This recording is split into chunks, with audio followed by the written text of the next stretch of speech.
আমরা আবার একটু তানজিল হোসেন মুনিমের সাথে জিজ্ঞাসা করি। তো মুনিম, আপনি প্রতিকারের বিষয়টা বলবেন, তার আগে 1 মিনিট একটু আমাদের যে আগের বক্তা দাদা উনি বললেন যে আমাদের যে গার্মেন্ট সেক্টর, এই গার্মেন্ট সেক্টরটা হ্যাঁ লুটপাটের উপর টিকে আছে। তাহলে যদি লুটপাটটা বন্ধ হয়ে যায় তাহলে গার্মেন্ট সেক্টরটা বন্ধ হয়ে যাবে এরকম। তাহলে আমরা যে দেখি বিদেশের যারা আছেন তারা বারবার ওই যে কমপ্লায়েন্সের নামে বারবার গার্মেন্ট গুলোকে আর একটু আধুনিক এবং শ্রমিকদের সুবিধা দেওয়ার কথাটা তারা বারবার বলেন। বা আমাদের দেশে পৃথিবীর মধ্যে যারা কিনা সবচেয়ে কম বেতন দেয় এদের মধ্যে একটি, তাহলে যারা কিনা সর্বোচ্চ বেতনটা দেয় তাদের গার্মেন্ট সেক্টর কি ধ্বংস হয়ে গিয়েছে কিনা, আপনি এক কথায় একটু জবাবটা দিবেন, দিয়ে তারপর প্রতিকারের কথাটা বলেন। এই যে অর্থনীতির বিষয়টা আসলো, সেটা হচ্ছে যে ওই গার্মেন্টস দাদা যেটা বললেন যে আসলে এই অর্থনীতিটা বা এই উৎপাদন ব্যবস্থাটা টিকে আছে লুটপাটের উপরে। আবার আসলে এই লুটপাট বন্ধ হয়ে গেলে রাষ্ট্র আসলে বিকল হয়ে যেতে পারে বা সেক্টরটা সেক্টরটা ধসে যেতে পারে। করতে পারে। তো এই জিনিসটা আমি মনে করি না যে পুরোপুরি ঠিক, তবে আমি যেটা মনে করি একটু দ্বিমত করি, কিন্তু এটা আসলে সত্য। যেমন আমি সমাজে একদম ফুললি সামন্তবাদ আছে এটা আমি মনে করি। বর্তমান পৃথিবীর প্রতিটা রাষ্ট্রই আসলে ক্যাপিটালিজম বা পুঁজিবাদী অর্থনৈতিক ব্যবস্থায় চলছে। আমি বলতে চাচ্ছি যদি শ্রমিকদের অধিকারটা বাড়িয়ে দেয়া হয় তাহলে কি গার্মেন্ট সেক্টর ধসে যেতে পারে? না, আমি মনে করি যে শ্রমিকদের অধিকার বাড়ায় দিলে গার্মেন্টস সেক্টর ধসে যেতে পারে তা না। যেমন অনেক রাষ্ট্রে আমরা দেখি যে পুঁজিপতিরা 4%, 5%, 10% এরকম লাভ করে এবং তাদের বেশ ভালোই চলতেছে। যেমন চীনে কিছু মাত্রায় ব্যবসা করার গভর্নমেন্ট সুযোগ দেয়, আহ, কিন্তু সেখানে কিন্তু একটা খুবই একটা সিস্টেমেটিক ইয়ে আছে যে দেখা গেছে যে একজন ব্যবসা করতে চাচ্ছে, তো সে একটা উৎপাদন ক্ষেত্র তৈরি করতে চাচ্ছে, তাকে দেখা গেছে যে গভর্নমেন্ট থেকেই পয়সা দিচ্ছে বা তাকে বিভিন্ন আয়োজন করে দিচ্ছে, সে আবার এটা ফিডব্যাক দিচ্ছে বা সেটা পরিশোধ করতেছে, কিন্তু সে একটা লিমিটেড মানে একটা নির্দিষ্ট মাপে। কিন্তু বাংলাদেশের পুঁজিপতিরা যেটা করে, বাংলাদেশের যারা ব্যবসায়ী তারা তো দেখা গেছে 40%, 50%, 60% লাভ করে। তার উপর দেখা গেছে যে এখানে আসলে শ্রমিকদের বেতনটা তারা বছরের পর মাসের পর মাস দেখা গেছে আটকায় রাখে। যদি না দিতে হয় তাহলে বেশি ভালো হতো। হ্যাঁ, তারা এটা মনে করে। আচ্ছা আচ্ছা, ঠিক আছে। এবং হ্যাঁ, এবং এই আরেকটা জিনিস হচ্ছে এই পুঁজিপতিরা যেমন একজন মার্কিন পুঁজিপতি সে কিন্তু তার দেশেই থাকতে চায়, সে এখানেই তার ভবিষ্যৎ খুঁজে, এখানেই সে তার কমফোর্ট জোনটা পায়।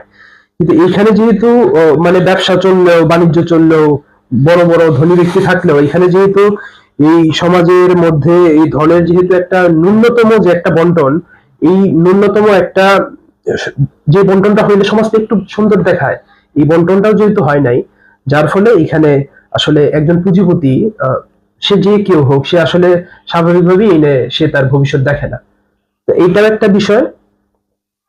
তো আমি মনে করি যে আসলে এই এই পয়েন্টটাতে আসলে শ্রম আইনের ক্ষেত্রে খুব বড় হ্যাঁ ইয়া করা দরকার, পরিবর্তন করা দরকার। বিশেষত এই যে আপনি যেটা বললেন যে যেহেতু এইখানকার বাংলাদেশে এটা প্রকাশ্যভাবে সবাই জানে যারা এই বিষয়গুলোর চর্চা করেন যে বাংলাদেশের শ্রমিকদের বেতন সব থেকে কম পুরা ওয়ার্ল্ড ওয়াইড। তো এটা তো খুবই খারাপ একটা অবস্থা।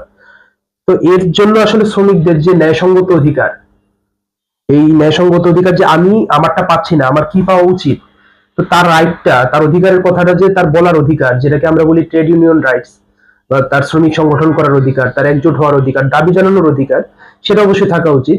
এবং আমি বা আমরা মনে করি যে আসলে মালিকের যদি ছাঁটাইয়ের অধিকার থাকতে পারে তাইলে শ্রমিকেরও ঘেরাওয়ের অধিকার থাকা উচিত। বেশ, এবার তাহলে আপনি একটু আসেন যে বর্তমানে মাঝারে যেভাবে হামলা হচ্ছে বা বিভিন্ন জায়গায় মানুষ যে স্বেচ্ছাচারী আচরণ করছে, তাহলে সেইগুলোকে প্রতিকার প্রতিরোধের যদি উপায় আপনি বা সাজেশন এক কথায় বলেন।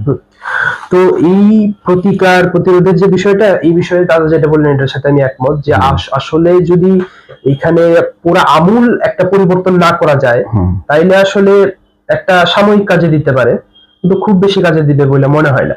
কারণ এইখানে সমাজের যে ব্যবস্থা, যেটা এতক্ষণ বিভিন্ন ভাবে ব্যাখ্যা করা হইলো, যে সমাজের যে বর্তমান অবস্থা আছে সমাজটা আমাদের ঐতিহাসিক বিভিন্ন বাস্তবতার কারণে, প্রেক্ষাপটের কারণে আমরা যে সমাজটার মধ্যে এই মুহূর্তে আছি, এই সমাজটা আসলে খুবই পচা গলা একটা অবস্থার মধ্যে আছে। এর থেকে উত্তরণ হইতে গেলে আসলে একটা আমূল পরিবর্তন দরকার, যেটা সবচেয়ে বেশি জরুরি। কিন্তু সাময়িকভাবে যেটা করা যায় সেটা হচ্ছে যে সিস্টেমটাকে ডেভেলপ করার একটা চেষ্টা। এবং এই বিষয়ে আমি বিজনদার সাথে একমত যে আসলে এই সামাজিক শক্তি, জনগণের কথা বলার যে সামাজিক শক্তি, জনগণের যে কণ্ঠস্বর বা জনগণের কথা বলেন, বা আমরা যাদেরকে সমাজের মুখ্য অংশ ধরি, মানে বুদ্ধিজীবী, রাজনৈতিক বা রাজনৈতিক প্রজ্ঞাবান মানুষ, তো এই মানুষদের আসলে শক্তিকে আসলে সক্রিয় রাখা দরকার, এবং জায়গায় জায়গায় যে ধ্বংস হয়ে গেছে বা গড়ে ওঠে নাই, এই জায়গায় জায়গায় গড়ে তোলা দরকার। এবং এই শক্তির বিভিন্ন রং থাকতে পারে, রূপ থাকতে পারে, বা বিভিন্ন ধরন থাকতে পারে, এবং এটাকে ঐক্যবদ্ধ করা দরকার। এবং আমি মনে করি প্রগতিশীল, উদারপন্থী, গণতান্ত্রিক সব শক্তির একটা সম্মিলিত একটা মেলবন্ধন দরকার, এবং একটা সম্মিলিত লড়াই দরকার। এই ধন্যবাদ আপনাকে। বর্তমানে আমরা দেখছি বারবারই বলা হচ্ছে যে আজকের যে যুগটি সেটি হচ্ছে মানবাধিকারের যুগ। এখানে মানুষ তার অধিকার পাবে, অধিকার নিয়ে কথা বলবে, এটাই হচ্ছে স্বাভাবিক। আজকে আমাদের এই আলোচনার মধ্যে আমরা কয়েক ধরনের প্রতিনিধি নিয়ে এসেছি।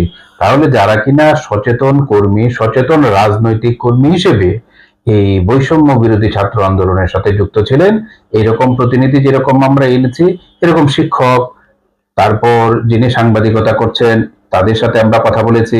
আর আজকে আমরা শিক্ষক প্রতিনিধি বা কবি তাকে যেরকম উপস্থিত রেখেছি, আবার চিন্তাশীল মানুষ যে কিনা রাজনৈতিক বিশ্লেষণ করে তাকেও আমরা উপস্থিত রেখেছি। রেখে তিনজনের বক্তব্যই আমরা শুনেছি। সর্বশেষ যে কথাটি বলতে চাই, এই সমাজে ভাববাদ টিকে থাকবে। এই যারা ভাববাদী মানুষ তারাও যেন তাদের অধিকার নিয়ে টিকে থাকে। তাদের যে সকল স্থাপনা থাকবে, তাদের যে কৃষ্টি, তাদের যে কালচার, এক কথায় তাদের সংস্কৃতি, সমস্ত কিছু টিকে থাকবে। পাশাপাশি এই রাষ্ট্রের যে সংবিধান রয়েছে, এই রাষ্ট্রের সংবিধানে তাদেরকে কিছু সাংবিধানিক অধিকারও দেওয়া হয়েছে, যে একটা মানুষ তাকে টিকে থাকতে হবে, তাকে বেঁচে থাকতে হবে, এইটুকু নিশ্চয়তা কিন্তু রাষ্ট্র দিবে। তাহলে সংবিধান যদি এই রাষ্ট্র এবং নাগরিক তাদের মধ্যে একটা চুক্তিনামা হয়, তাহলে সেই চুক্তিনামাটি রাষ্ট্র অবশ্যই মেনে চলবে এবং সাধারণ মানুষও মেনে চলবে। আমরা সেটাকেই মনে করতে চাই। আমরা চাই এই ধরনের অনাকাঙ্ক্ষিত ঘটনা না ঘটুক, আর যারা কিনা এই স্বেচ্ছাচারী হবে, এই ধরনের ঘটনাগুলো ঘটবে, তাদের যেন প্রকৃত অর্থেই বিচার হয়, এবং সেই বিচারটা যেন আবার দীর্ঘসূত্রিতার মধ্যে না পড়ে, সেটাও আমরা চাই। এখানে যারা আজকে উপস্থিত রয়েছেন সকলকে ধন্যবাদ জানিয়ে পথের কথন আড্ডার অনুষ্ঠান আজকে এখানেই শেষ করছি। সকলকে ধন্যবাদ।